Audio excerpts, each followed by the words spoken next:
Oh, mga kaperlas, umandar na naman ang circus time sa Senado. Nandiyan na naman yung magic moves ng mga senador. Mantakin nyo ho, kakastart lang ng magkanta ng mga diskaya, sinabi lahat, sino yung involved, sino yung may mga kagagawan. Tapos during that night, nag-ninja move ang Senado. Pinalitan ang Senate President, isang lawyer, magaling na lawyer, pinalitan ng isang komedyante.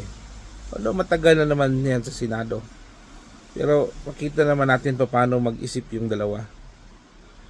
At yung committee, Blue Committee Ribbon, isang lawyer din, pinalitan din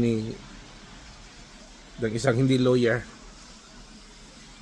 Ang tanong nun, ba't ba nila minadaling pinalitan? Meron ba silang tinatago?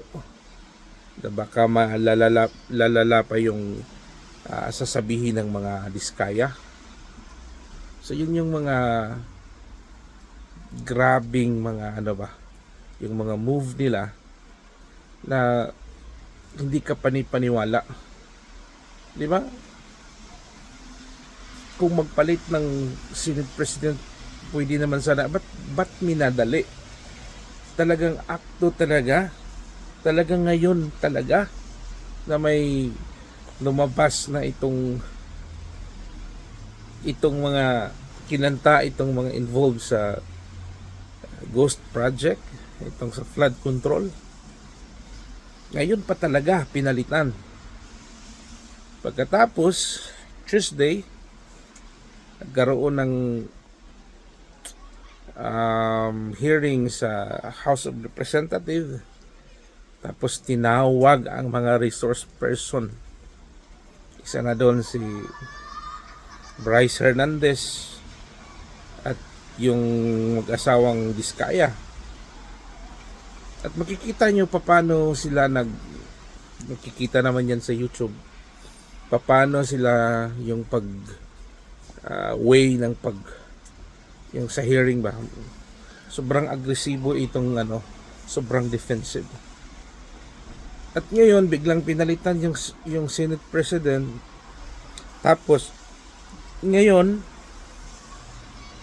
pinag-anuhan pa nila kung sino ang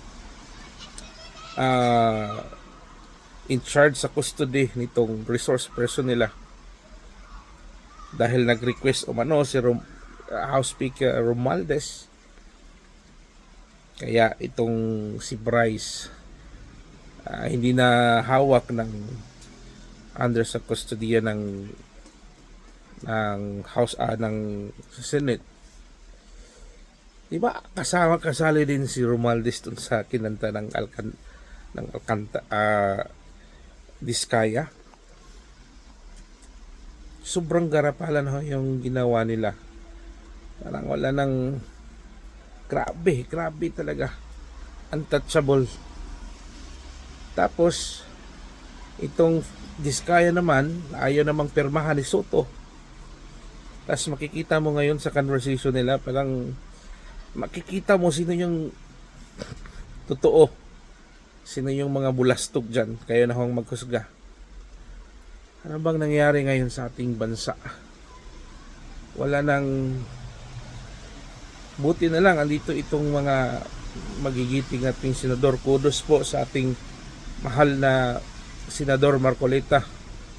Saludo po kami sa inyo, sir. Talagang pinakita nyo sa buong mundo, sa mga Pilipino, gaano ho po kayo kagaling sa iyong pagiging senador. Hindi po nasayang ang buto ng Pilipino sa inyo.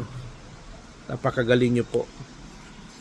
Pero yun nga lang, dahil nga sila ang nasa posisyon ngayon, kaya medyo, but I know meron pa rin yung paraan, mahahanapan pa rin ng paraan.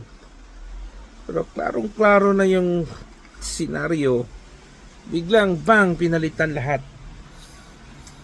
At ngayon, yung hearing na yan, napupunta na nga. Napupunta na sa Duterte. Yung problema sa flood control, nasa Manila. Tapos, ang gustong nakakatawa na talaga ito, mga taong bobo lang talaga yung naniniwala nito. Nakaka-PI talaga. Talagang walang hiya itong mga taong to.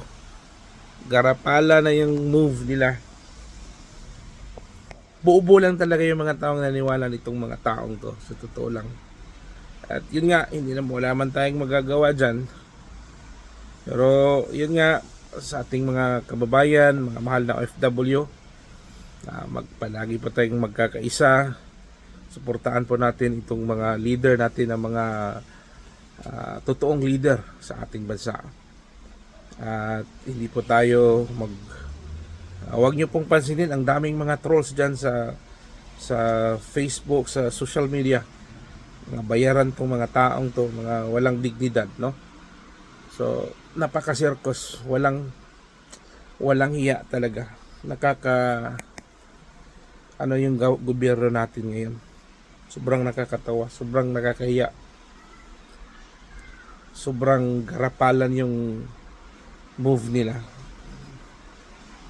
Paano na lang kayo yan? So, yung last bunot na lang talaga natin dito is yung sa judiciary natin. Sana magawan po ito ng paraan at sana yung mga matitinong leader natin who will stand for the Philippines, who will stand for Filipinos, na magkakaisa ho tayo para labanan natin itong mga oligarch, itong mga mapagsamantalang mga leader na mukhang pera lang. Tingnan nyo yung mga gamit natin sa West Philippine Sea, nakalawang na. Hindi man lang pinalitan yan, hindi man lang dinagdagan yung mga defense kung ano natin dyan sa ocean or sa sea, ano natin, defense natin. Yung mga gamit pinabayaan lang. Yung pera dapat pangbili sana dyan, doon sa mga kontraktor, bilyon-bilyon doon sa mga kongresista. Diba? Sobrang halata na yung pinagagawa nitong mga gunggong na to. At tingnan ho nyo, sino yung mga agresibong ang nag-ano dyan ngayon sa House of Representatives. Diba? Tinanggal yan ni Pangulong Duterte. Yung mga ibang tao dyan kasi sobrang corrupt. Pera lang. So sana ho ay magising na ho po tayo, yung mga taong natutulog dyan, magkakaisa tayo at